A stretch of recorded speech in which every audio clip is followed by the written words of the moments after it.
What's up, guys? It's Drifter bringing back another Apex Legends video. Today we're going to go through the patch notes of Season 18, which is going to be dropping on August 8th. And I'm going to run through every single patch note and tell you exactly what's going to be happening in Season 18. If you guys do enjoy these videos, make sure to drop a like, drop a sub, and let me know down in the comments if you do enjoy them. If you don't, I'll stop doing them. No big deal. All right, let's get straight into this video. We know Season 18 is going to be tailored around Revenant Reborn and his rework coming into Season 18 of Apex.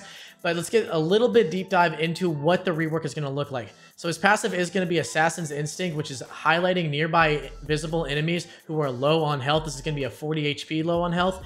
You crouch walk faster and you have improved wall climbing. That is all his passive.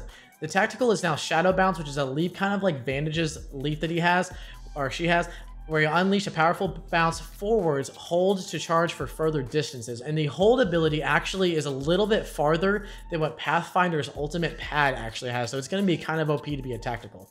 And his ultimate is Forge Shadows, which forges a shroud of hardened shadows around him that blocks direct damage and regenerates after breaking. Your shadows and tactical are refreshed on knockdown. So if you knock somebody, your shadows get basically brought back to life. The map rotation for this coming season is going to be Broken Moon, Kings Canyon, and Olympus. No Storm Point and no World's Edge. I actually like Olympus and Broken Moon a lot. A lot of people don't like Broken Moon. That's kind of their own thing. But having Olympus back is very, very important to me because that is actually the map that I learned to play Apex on. Now, for the big updates coming in, the ring changes. It's going to be an incredibly different ring change. And it's going to help, I think, a lot more in ranked where the ratting was kind of useless. Well, actually, it wasn't useless. It got people a lot of Diamond, Masters, and even some Prez. But ring size changes. Ring 1 has an increased 10% radius, so it's going to be a bigger ring, but resulting in around 20% larger ring surface area. No other ring changes for the first ring. Ring damage changes. Ring 2 damage increase 3 per tick, from 3 per tick to 4 per tick. So you're going to take a little bit more damage. And the fourth ring is going to go from 20 per tick to 15. So the fourth ring is going to be a little less damage, and the second ring is going to be an increased damage. Now the timings of these, round 1, the very first ring, pre-shrink size reduced from 90 seconds to 75 seconds. So the first ring is going to actually be bigger and going to be more time inside. So the ring's bigger, but it is brought a little bit more down. Shrink speed on small maps reduced from 167 to 160. Didn't know that was a change. Didn't know that was even different. Shrink speed on larger maps reduced from 180 to 165. And shrink time standardized to 260 seconds on each map. Second ring, pre-shrink time reduced from 165 to 120. So that ring is going to be closing a lot faster, which this basically means the game is going to go by faster as well, which is kind of nice. So you don't have like a 30-minute game, 25-minute game. Now they're going to be probably brought down to like around 15 to 20 minutes.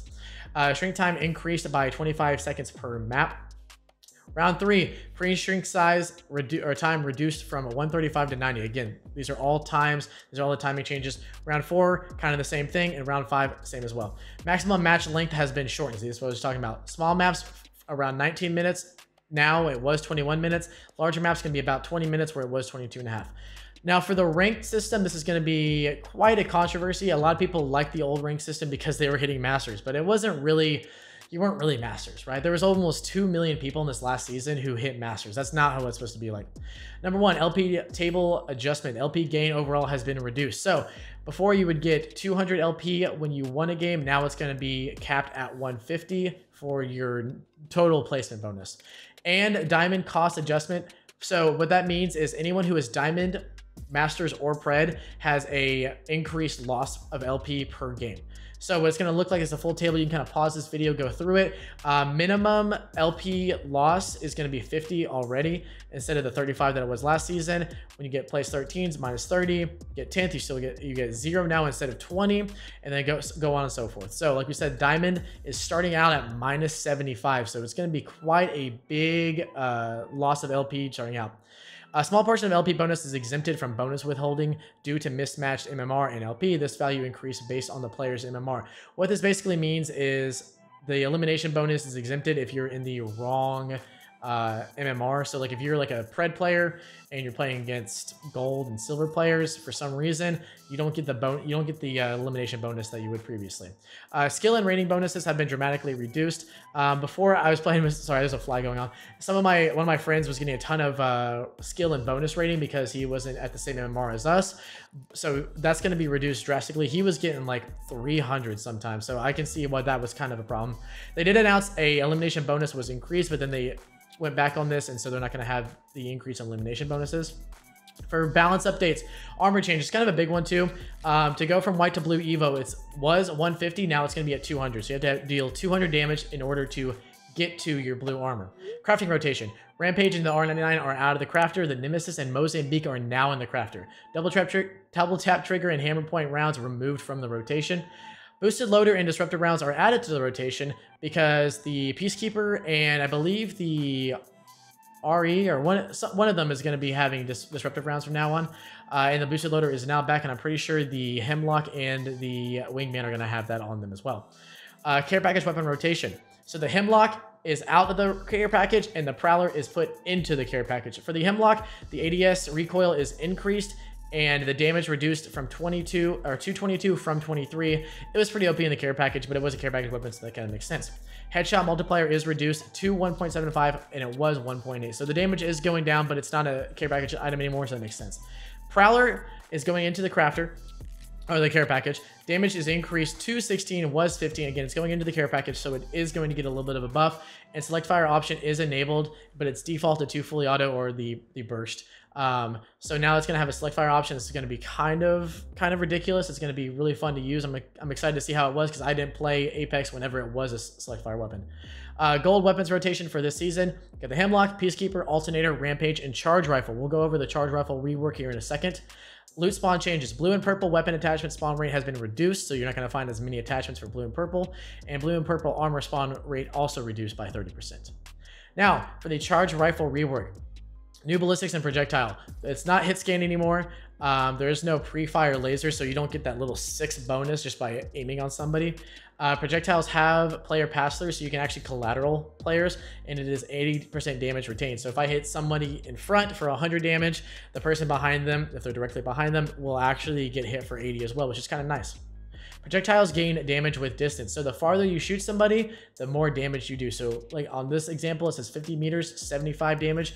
Anything 300 or more will hit for 110 damage. If you guys are hitting 300 meter snipes, shouts out to you. The new charge mechanic, holding the trigger down will increase the charge and releasing the trigger will decrease the charge. It fires at 100% charge. So you got to kind of time it almost like 2K where you have like the shot chart. It's going to be kind of the same thing I imagine, but they are adding an extended sniper mag slot. So the base is 4 bullets. Then you go 5 for white, 6 for blue, and then purple and gold will have 8. And obviously the gold will auto reload. Ammo consumption per shot reduced to 1. It was 2 prior to this. Handling times adjusted. Tactical reload time decreased to 3.5. It was 4.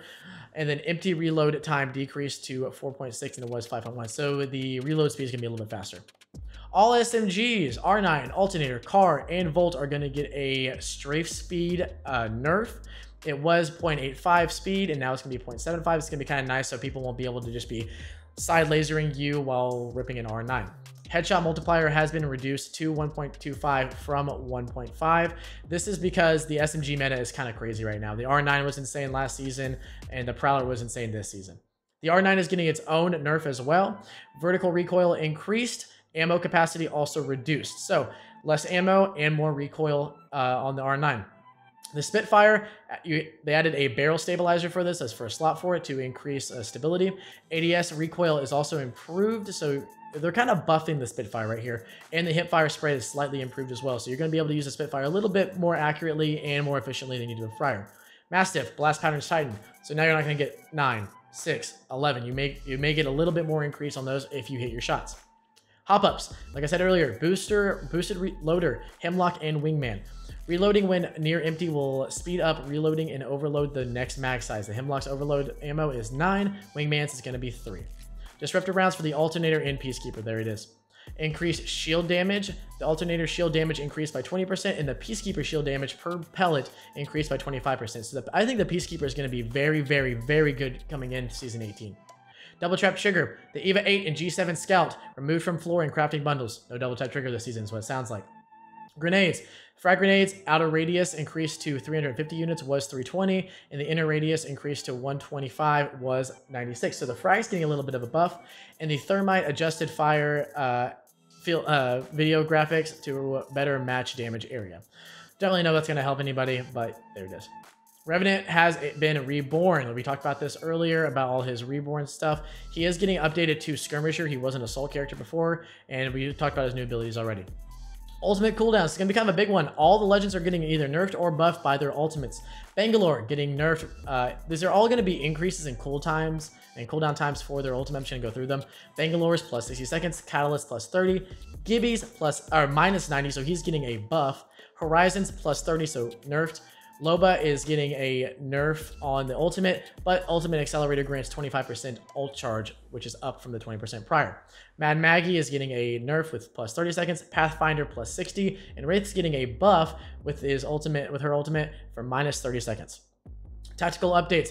Ballistics Whistler. Reduced delay before an overheated weapon starts cooling down to 1 second. It was 2 seconds, so a little bit of a nerf there. Reduced how long it takes for an overheated weapon to cool down. Was 8 seconds, or was 12 seconds, now it's 8 seconds.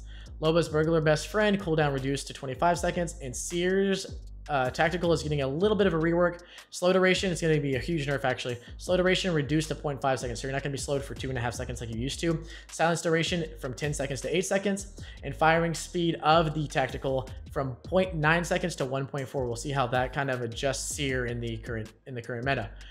Maps. Broken Moon. Maps added to a mixtape playlist, and multiple rat spots have been removed. King's Canyon, same thing. World's Edge, smooth legend movement on road edges, so it'll be kind of more of like a quality of life change there. Crafting workbenches, survey beacons, and ring consoles. Removed exclusion radius that caused some POIs to get these objects more than others. Kind of more of like a percentage of how many they're going to have. All POIs now have an equal chance of receiving a ring console, survey beacon, and crafting workbench, which is kind of going to be nice so you don't get stacked on one side of the map versus the other side of the map. There's a new control mode. There's updates to that. I don't really care too much. Tons of bug fixes. I don't really want to get into that either. Audio fixes. Hopefully this is going to have some audio issues fixed that we can go over. Legends. Ballistic. Car SMG doesn't default to heavy ammo after being converted to a gold weapon and sling with light ammo. I never used ballistic, so I don't really know if that was a big problem or not, but it is what it is. Tempest no longer applies to teammates when friendly fire is enabled in firing range. Pathfinder's, that's a Pathfinder ballistic thing. Gibby and Bangalore. Fixed ultimates not triggering if thrown on zip rail launcher and skydive trails. Looks like there was a bug with that. I play Horizon. I main Horizon, so that's kind of what I've been doing more than anything. But if there was a bug for that, it's fixed now. Horizon, the lethal last skin no longer obstructs. These are just all kind of quality of life changes right here. You can go through this if you want to. Broken Moon, again, added building west of core to the minimap. Loot Tig now correctly drops loot at production yard. Removed invisible collision above playing field. Didn't know that was a thing, but it is what it is. So get a little bit of adjustment there. And Olympus indoor props without collision no longer blocks picking up loot. I actually did have that happen to me before. Very annoying. Some firing range changes. Ballistics Whistlers, we talked about that earlier. Dummies no longer occasionally shoot while set in inactive. I actually have seen that before because I just kind of warm up there and I was confused why they were shooting, but I had the shooting off. Weapons. Left most ammo on squad member unit frames when now represents their currently equipped weapon. If you guys didn't know, if you look at your squad members, it'll show you what shield they have, what ammo they're using, so that's going to be a little bit of a bug fix. L-Star, low ammo indicator now only appears when ammo is actually low. I have seen that where it says low ammo and I have 250 bullets left in my L-Star. Glad that's getting fixed. P2020 fixed high inaccuracy with first shot while using ADS. I saw his Watson talk about this and it was very weird that that was actually a thing, but now it's going to be fixed, so you're going to be able to hit your first shot like you should accurately. Quality of life changes, firing range changes. I don't really want to go over those. And that's kind of the extent of the entire update for Apex Season 18. Hope you guys enjoyed this video. If you haven't already, make sure to drop a like, drop a sub, and I'll see you guys in the next video, and look out for more. Deuces.